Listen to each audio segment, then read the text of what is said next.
ഇന്ന് ദിവസം 166. ഇന്ന് വായിക്കുന്ന വചനഭാഗങ്ങൾ: 1 രാജാക്കന്മാർ അധ്യായം 17-18, 2 ദിനവൃത്താന്തം അധ്യായം 18-19, ഉത്തമഗീതം അധ്യായം 5. 1 രാജാക്കന്മാരുടെ പുസ്തകത്തിൽ നിന്ന് അധ്യായം 17. ഏലിയായും വരൾച്ചയും. ഗിലെയാദിലെ തിഷ്ബയിൽ നിന്നുള്ള ഏലിയ പ്രവാചകൻ ആഹാബിനോട് പറഞ്ഞു: ഞാൻ സേവിക്കുന്ന ഇസ്രായേലിൻ്റെ ദൈവമായ കർത്താവാണേ, വരും കൊല്ലങ്ങളിൽ ഞാൻ പറഞ്ഞല്ലാതെ മഞ്ഞോ മഴയോ പെയ്യുകയില്ല. കർത്താവ് ഏലിയായോട് അരുളി ചെയ്തു: നീ പുറപ്പെട്ട് ജോർദാന് കിഴക്കുള്ള കെറീത്ത് അരുവിക്ക് സമീപം ഒളിച്ചു താമസിക്കുക. നിനക്ക് അരുവിയിൽ നിന്ന് വെള്ളം കുടിക്കാം. ഭക്ഷണം തരുന്നതിന് കാക്കകളോട് ഞാൻ കൽപ്പിച്ചിട്ടുണ്ട്.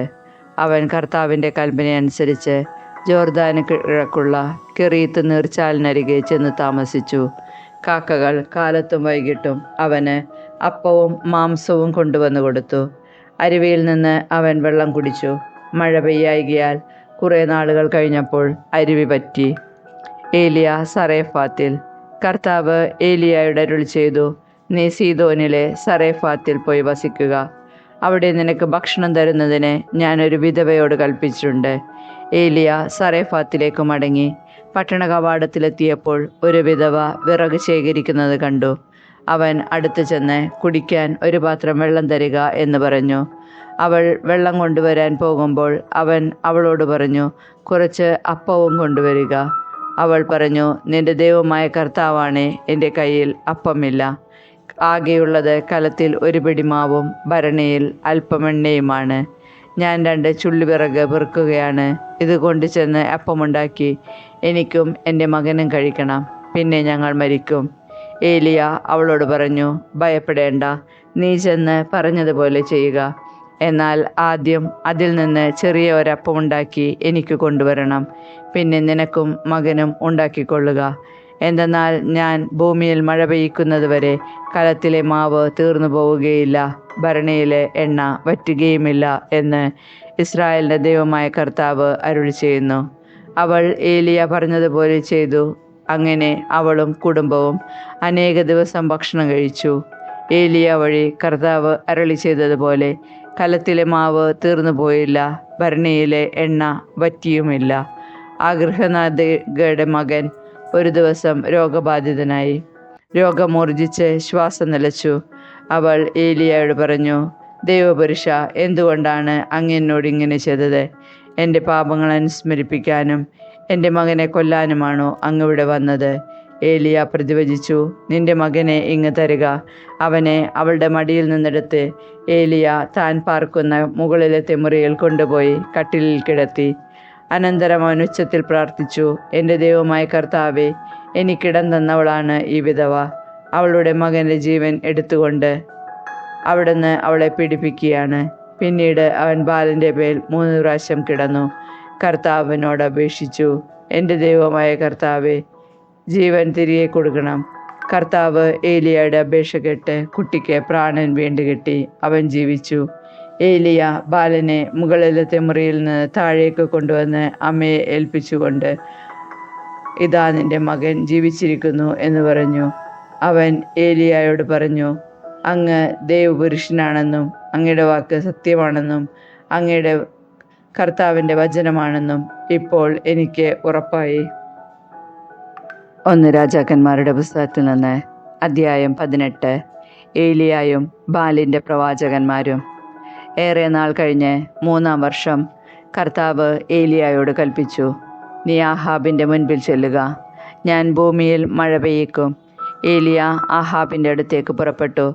സമരിയായിൽ അപ്പോൾ ക്ഷാമം കഠിനമായിരുന്നു. ആഹാബ് തൻ്റെ കാര്യസ്ഥനായ ഒബാദിയായെ വരുത്തി. അവൻ വലിയ ദൈവഭക്തനായിരുന്നു. ജസബൽ കർത്താവിൻ്റെ പ്രവാചകന്മാരെ വധിച്ചപ്പോൾ ഒബാദിയ 100 പ്രവാചകന്മാരെ കൂട്ടിക്കൊണ്ടുപോയി 50 പേരെ വീതം ഓരോ ഗുഹയിൽ ഒളിപ്പിച്ചു. അവൻ അവർക്ക് ഭക്ഷണപാനീയങ്ങൾ കൊടുത്ത് സംരക്ഷിച്ചു. ആഹാബ് ഒബാദിയയോട് പറഞ്ഞു: നീ നാട്ടിലുള്ള എല്ലാ അരുവികളിലും താഴ്വരകളിലും ചെന്ന് നോക്കുക. കുതിരകളെയും കോവർ കഴുതകളെയും ജീവനോടെ രക്ഷിക്കാൻ പുല്ല് കിട്ടിയെന്ന് വരാം. മൃഗങ്ങളെല്ലാം നശിച്ചു പോകാതിരിക്കട്ടെ. അന്വേഷണ സൗകര്യത്തിന് രാജ്യം 2ആയി വിഭജിച്ചു. ആഹാബ് ഒരു വഴിക്കും ഒബാദിയ വേറൊരു വഴിക്കും പുറപ്പെട്ടു. ഏലിയ ഒബാദിയായെ വഴിക്ക് വെച്ച് കണ്ടു. ഒബാദിയ അവനെ തിരിച്ചറിഞ്ഞു. താണുവണങ്ങിക്കൊണ്ട് അവൻ ചോദിച്ചു, പ്രഭോ, അങ്ങ് ഏലിയ അല്ലേ? അവൻ പറഞ്ഞു, ഞാൻ തന്നെ. ഏലിയ ഇവിടെയുണ്ടെന്ന് ചെന്ന് നിന്റെ യജമാനോട് പറയുക. അവൻ പറഞ്ഞു, ഈ ദാസനെ ആഹാബിൻ്റെ കയ്യിൽ കൊലക്കേൽപ്പിക്കാൻ ഞാൻ എന്തു പാപം ചെയ്തു? അങ്ങയുടെ ദൈവമായ കർത്താവാണെ, അങ്ങയെ അന്വേഷിക്കാൻ എൻ്റെ യജമാനൻ ആളയക്കാത്ത രാജ്യമോ ജനതയോ ഇല്ല. അങ്ങ് അവിടെയില്ലെന്ന് മറുപടി കിട്ടുമ്പോൾ അങ്ങയെ കണ്ടിട്ടില്ല എന്ന് അവൻ ഓരോ രാജ്യത്തെയും ജനതയെയും കൊണ്ട് സത്യം ചെയ്യിക്കുന്നു. അങ്ങനെ ഇരിക്കെ ഏലിയ ഇവിടെയുണ്ട് എന്ന് എൻ്റെ യജമാനോട് അറിയിക്കാൻ അങ്ങ് കൽപ്പിക്കുന്നല്ലോ. ഞാൻ അങ്ങയുടെ അടുത്ത് നിന്ന് പോയാലുടനെ കർത്താവിൻ്റെ ആത്മാവ് ഞാൻ അറിയാത്ത ഏതെങ്കിലും സ്ഥലത്തേക്ക് അങ്ങയെ കൊണ്ടുപോകും. ആഹാബിനെ ഞാൻ വിവരം അറിയിക്കുകയും അവൻ അങ്ങയെ കണ്ടെത്താതിരിക്കുകയും ചെയ്താൽ അങ്ങയുടെ ദാസൻ ചെറുപ്പം മുതൽ കർത്താവിൻ്റെ ഭക്തനാണെങ്കിലും അവൻ എന്നെ വധിക്കും. ജസബൽ കർത്താവിൻ്റെ പ്രവാചകന്മാരെ വധിച്ചപ്പോൾ ഒരു ഗുഹയിൽ 50 പ്രവാചകന്മാരെ വീതം 100 പേരെ ഒളിപ്പിച്ച് അവർക്ക് ഭക്ഷണപാനീയങ്ങൾ നൽകി ഞാൻ സംരക്ഷിച്ചത് അങ്ങ് കേട്ടിട്ടില്ലേ? എന്നിട്ടും പോയി ഏലിയ ഇവിടെയുണ്ട് എന്ന് നിന്റെ യജമാനോട് പറയുക എന്ന് അങ്ങ് കൽപ്പിക്കുന്നു. അവൻ എന്നെ കൊല്ലും. ഏലിയ പ്രതിവചിച്ചു, ഞാൻ സേവിക്കുന്ന കർത്താവാണ്, ഇന്ന് ഞാൻ അവൻ്റെ മുൻപിൽ ചെല്ലും തീർച്ച. അപ്പോൾ ഒബാദിയെ ചെന്ന് ആഹാബിനെ വിവരമറിയിച്ചു. അവൻ ഏലിയായെ കാണാൻ വന്നു. ഏലിയായെ കണ്ടപ്പോൾ ആഹാബ് ചോദിച്ചു, ഇസ്രായേലിനെ കഷ്ടപ്പെടുത്തുന്ന നീ തന്നെയോ ഇത്?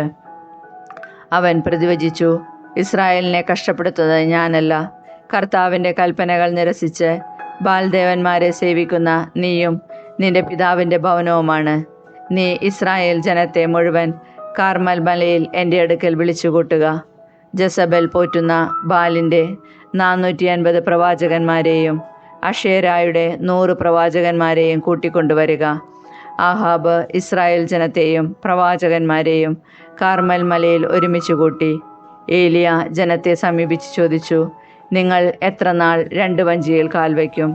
കർത്താവാണ് ദൈവമെങ്കിൽ അവിടത്തെ അനുഗമിക്കുവിൻ, ബാലാണ് ദൈവമെങ്കിൽ അവൻ്റെ പിന്നാലെ പോകുവിൻ.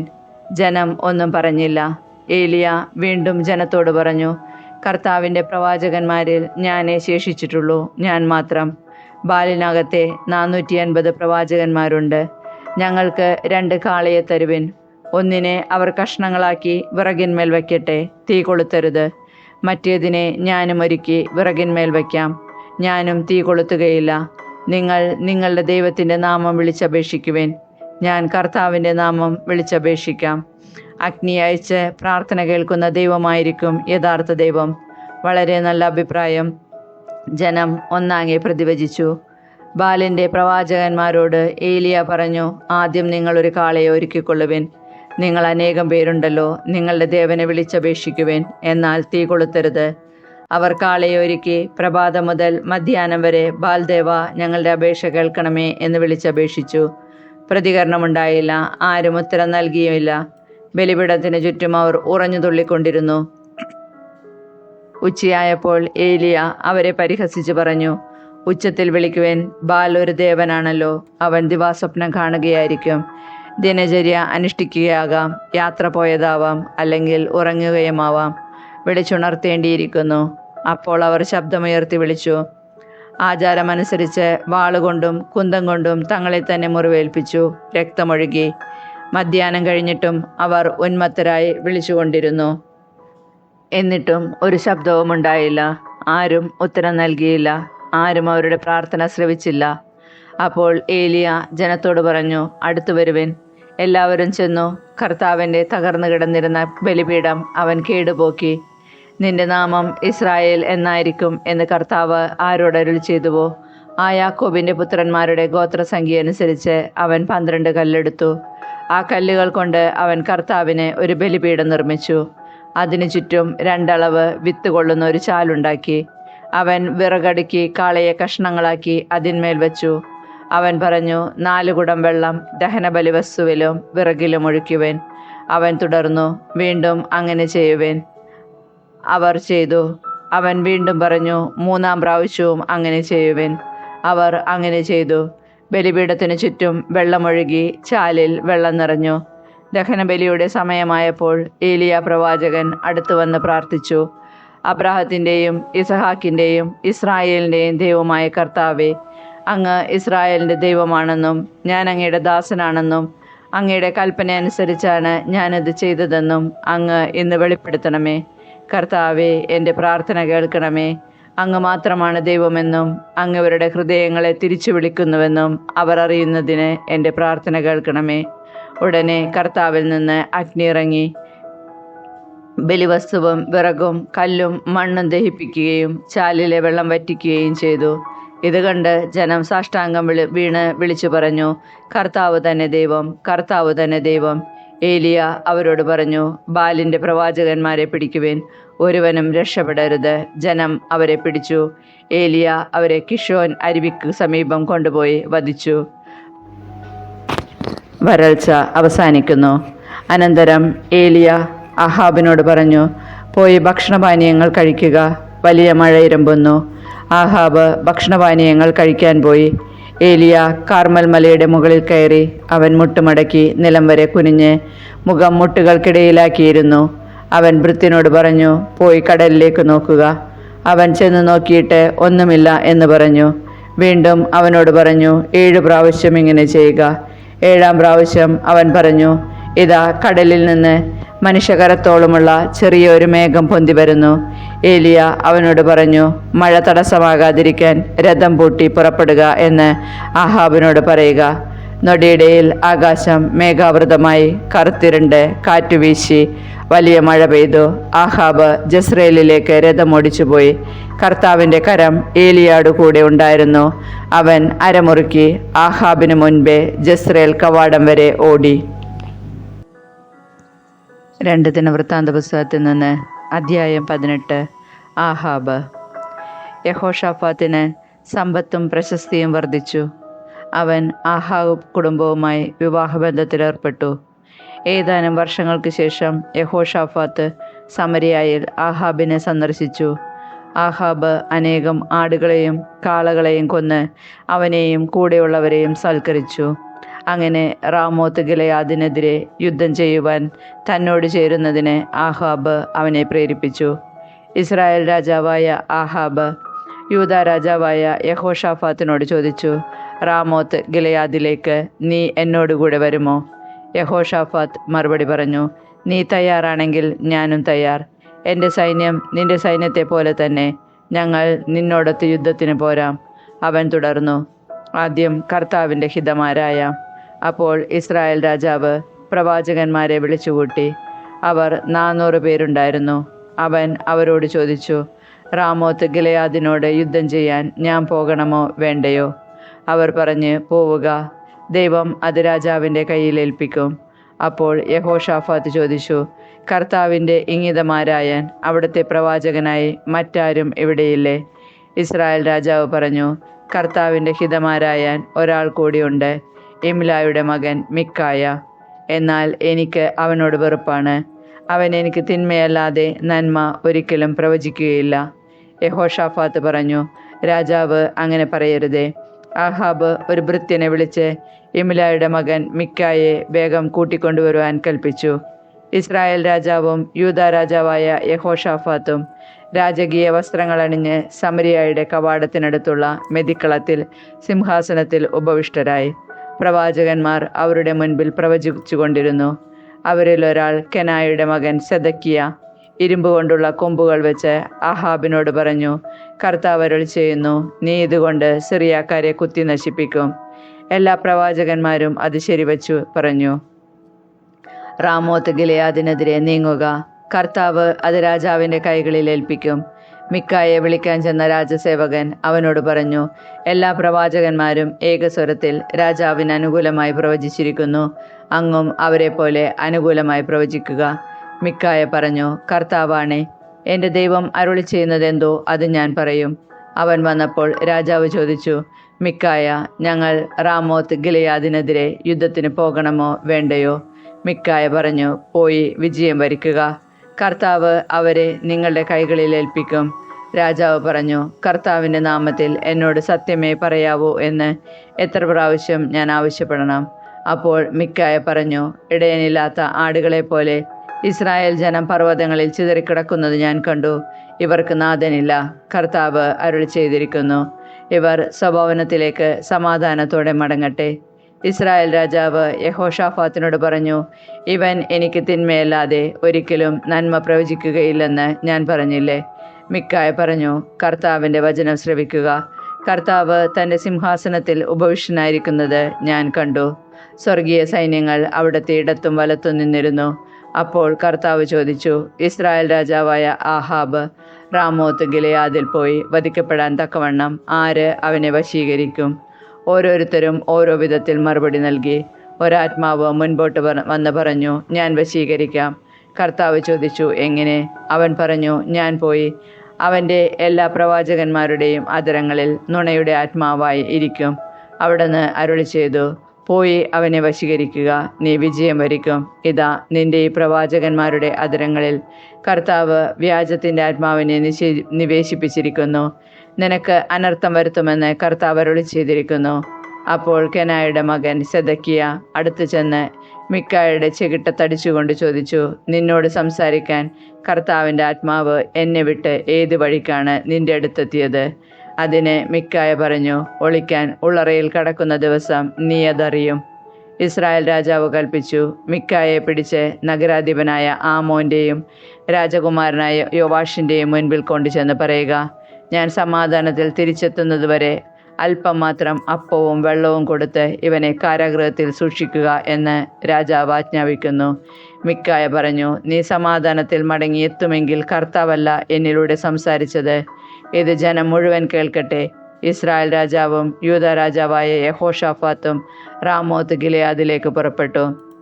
ഇസ്രായേൽ രാജാവ് യഹോഷാഫാത്തിനോട് പറഞ്ഞു, ഞാൻ വേഷപ്രച്ഛന്നനായി യുദ്ധക്കളത്തിലേക്ക് പോകാം.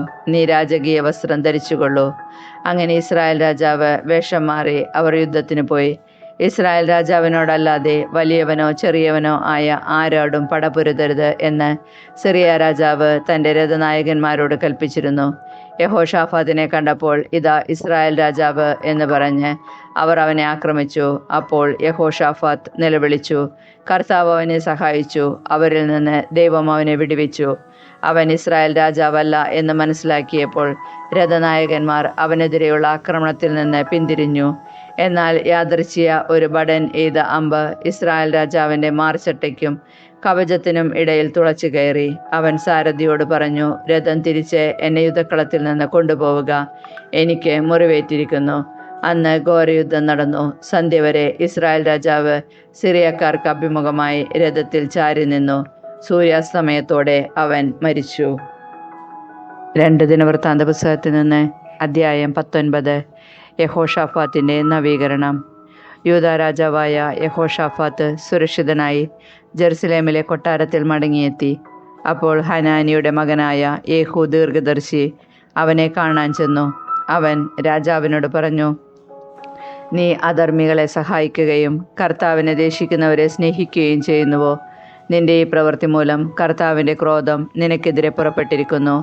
എന്നാലും അശേര പ്രതിഷ്ഠകളെ നശിപ്പിക്കുകയും ദൈവഹിതമനുസരിച്ച് ജീവിക്കുവാൻ ശ്രമിക്കുകയും ചെയ്തതിനാൽ നിന്നിൽ കുറച്ച് നന്മയുണ്ട്. യഹോഷാഫാത്ത് രാജാവ് ജെറുസലേമിലാണ് വസിച്ചിരുന്നത്. ജനങ്ങളെ തങ്ങളുടെ പിതാക്കന്മാരുടെ ദൈവമായ കർത്താവിങ്കിലേക്ക് തിരിച്ചു കൊണ്ടുവരുന്നതിനു വേണ്ടി അവൻ ബേർഷേബ മുതൽ എഫ്രായിം മലമ്പ്രദേശം വരെ വീണ്ടും സഞ്ചരിച്ചു. യൂദായിലെ സുരക്ഷിത നഗരങ്ങളിലെല്ലാം ന്യായാധിപന്മാരെ നിയമിച്ചു. അവർക്ക് ഈ നിർദ്ദേശവും കൊടുത്തു, നിങ്ങൾ ശ്രദ്ധയുള്ളവരായിരിക്കണം. കാരണം നിങ്ങൾ മനുഷ്യൻ്റെ പേരിലല്ല, കർത്താവിൻ്റെ പേരിലാണ് വിധി പ്രസ്താവിക്കുന്നത്. വിധി പ്രസ്താവിക്കുമ്പോഴെല്ലാം അവിടുന്ന് നിങ്ങളോട് കൂടെയുണ്ട്. നിങ്ങൾ കർത്താവിനെ ഭയപ്പെടണം, ശ്രദ്ധയോടെ പ്രവർത്തിക്കുവേൻ. അനീതിയും പക്ഷപാതവും കൈക്കൂലിയും അവിടുന്ന് പൊറുക്കുകയില്ല. കർത്താവിൻ്റെ നാമത്തിൽ വിധിക്കുന്നതിനും തർക്കം തീർക്കുന്നതിനും യഹോഷാഫാത്ത് ഏതാനും ലേവ്യരെയും പുരോഹിതന്മാരെയും കുടുംബത്തലവന്മാരെയും ജെറുസലേമിൽ നിയമിച്ചു. അവിടെയായിരുന്നു അവരുടെ ആസ്ഥാനം. അവൻ അവരോട് നിർദ്ദേശിച്ചു, ദൈവഭയത്തോടും വിശ്വസ്തയോടും പൂർണ്ണ ഹൃദയത്തോടും കൂടി നിങ്ങളുടെ കർത്തവ്യം നിർവഹിക്കുവേൻ. ഏതെങ്കിലും പട്ടണത്തിൽ നിന്ന് നിങ്ങളുടെ സഹോദരർ കൊലപാതകത്തെയോ നിയമം, പ്രമാണം, കൽപ്പന, ചട്ടങ്ങൾ എന്നിവയുടെ ലംഘനത്തെയോ സംബന്ധിക്കുന്ന പരാതിയുമായി വരുമ്പോൾ കർത്താവിൻ്റെ മുൻപിൽ അവർ കുറ്റക്കാരായി തീരുകയും അങ്ങനെ നിങ്ങളുടെയും സഹോദരന്മാരുടെയും മേൽ അവിടുത്തെ ക്രോധം പതിക്കുകയും ചെയ്യാതിരിക്കേണ്ടതിന് നിങ്ങൾ അവർക്ക് വേണ്ട ഉപദേശം നൽകണം. ഇപ്രകാരം പ്രവർത്തിച്ചാൽ നിങ്ങൾ കുറ്റക്കാരാവുകയില്ല. കർത്താവിനെ സംബന്ധിക്കുന്ന കാര്യങ്ങളിൽ അന്തിമ തീരുമാനമെടുക്കേണ്ടത് പ്രധാന പുരോഹിതനായ അമരിയ ആണ്. രാജാവിനെ സംബന്ധിക്കുന്ന കാര്യങ്ങളിൽ അന്തിമ തീരുമാനം യൂദാഭവനത്തിലെ അധിപനും ഇസ്മായേലിൻ്റെ മകനുമായ സെബദിയായും. ലേവ്യർ നിങ്ങളുടെ സേവകരായിരിക്കും. ധൈര്യപൂർവ്വം പ്രവർത്തിക്കുവിൻ. കർത്താവ് നീതിമാന്റെ പക്ഷത്തായിരിക്കും. ഉത്തമഗീതം അധ്യായം 5. മണവാളൻ. എൻ്റെ സോദരി, എൻ്റെ മണവാട്ടി, ഞാൻ എൻ്റെ പൂന്തോപ്പിലേക്ക് വരുന്നു. ഞാൻ സുഗന്ധദ്രവ്യങ്ങളും മീറയും സംഭരിക്കുന്നു. തേനും തേൻകട്ടയും ഞാൻ ആസ്വദിക്കുന്നു. ഞാൻ വീഞ്ഞും പാലും കുടിക്കുന്നു.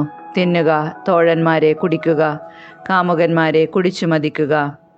ഗാനം 4. മണവാട്ടി.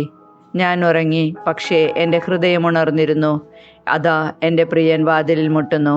മണവാളൻ. എൻ്റെ സോദരി, എൻ്റെ പ്രിയേ, എൻ്റെ മാടപ്രാവേ, എൻ്റെ പൂർണ്ണവതി, തുറന്നു തരിക. എൻ്റെ തല തുഷാരബിന്ദുക്കൾ കൊണ്ടും എൻ്റെ മുടി മഞ്ഞുതുള്ളികൾ കൊണ്ടും നനഞ്ഞിരിക്കുന്നു. ഞാൻ എൻ്റെ അങ്കി ഊരിക്കളഞ്ഞു. ഞാനത് എങ്ങനെ അണിയും? ഞാൻ എൻ്റെ പാദങ്ങൾ കഴുകി. ഞാനിനി എങ്ങനെ മണ്ണിൽ ചവിട്ടും? എൻ്റെ പ്രിയൻ വാതിൽ കുളത്തിൽ പിടിച്ചു. എൻ്റെ ഹൃദയം ആനന്ദം കൊണ്ട് തുള്ളിച്ചാടി. എൻ്റെ പ്രിയന് തുറന്നു കൊടുക്കാൻ ഞാൻ എഴുന്നേറ്റു. എൻ്റെ കയ്യിൽ നിന്ന് മീറയും എൻ്റെ വിരലുകളിൽ നിന്ന് മീറത്തുള്ളിയും വാതിൽ കുളത്തിൽ ഇറ്റി വീണു. എൻ്റെ പ്രിയനായി ഞാൻ കതകു തുറന്നു. പക്ഷേ അവൻ അപ്പോഴേക്കും പോയി കഴിഞ്ഞിരുന്നു. അവൻ സംസാരിച്ചപ്പോൾ എൻ്റെ ഹൃദയം പരവശമായി. ഞാൻ അവനെ അന്വേഷിച്ചു, കണ്ടെത്തിയില്ല. ഞാൻ അവനെ വിളിച്ചു, അവൻ വിളി കേട്ടില്ല. കാവൽക്കാർ നഗരത്തിലൂടെ ചുറ്റിക്കറങ്ങുമ്പോൾ എന്നെ കണ്ടു. അവരെന്നെ തല്ലി, അവരെന്നെ മുറിവേൽപ്പിച്ചു. അവർ എൻ്റെ അങ്കി കവർന്നെടുത്തു. മതിലുകളുടെ ആ കാവൽക്കാർ തന്നെ. ജെറുസലേം പുത്രിമാരെ, ഞാൻ കെഞ്ചുന്നു. എൻ്റെ പ്രിയനെ കണ്ടാൽ ഞാൻ പ്രേമാതുരയാണെന്ന് അവനെ അറിയിക്കണമേ. തോഴിമാർ. മാനിനിമാരിൽ അതിസുന്ദരി, ഇതര കാമുകന്മാരെക്കാൾ നിന്റെ കാമുകന് എന്ത് മേന്മയാണുള്ളത്? ഞങ്ങളോടിങ്ങനെ കെഞ്ചാൻ മാത്രം നിന്റെ കാമുകന് മറ്റു കാമുകന്മാരെക്കാൾ എന്തു മേന്മ? മണവാട്ടി. എൻ്റെ പ്രിയൻ അരുണനെ പോലെ തേജസ്സുറ്റവൻ, 10,000-ങ്ങളിൽ അതിശ്രേഷ്ഠൻ. അവൻ്റെ ശിരസ് തനിത്തങ്കമാണ്. കാക്കക്കറുപ്പുള്ള അവൻ്റെ അളകാവലി തിരമാലയ്ക്ക് തുല്യം. അവൻ്റെ കണ്ണുകൾ അരുവിക്കരയിലെ പ്രാവുകളെ പോലെയാണ്. പാലിൽ കുളിച്ച് തൂവലൊതുക്കിയ അരിപ്രാവുകളെ പോലെ തന്നെ.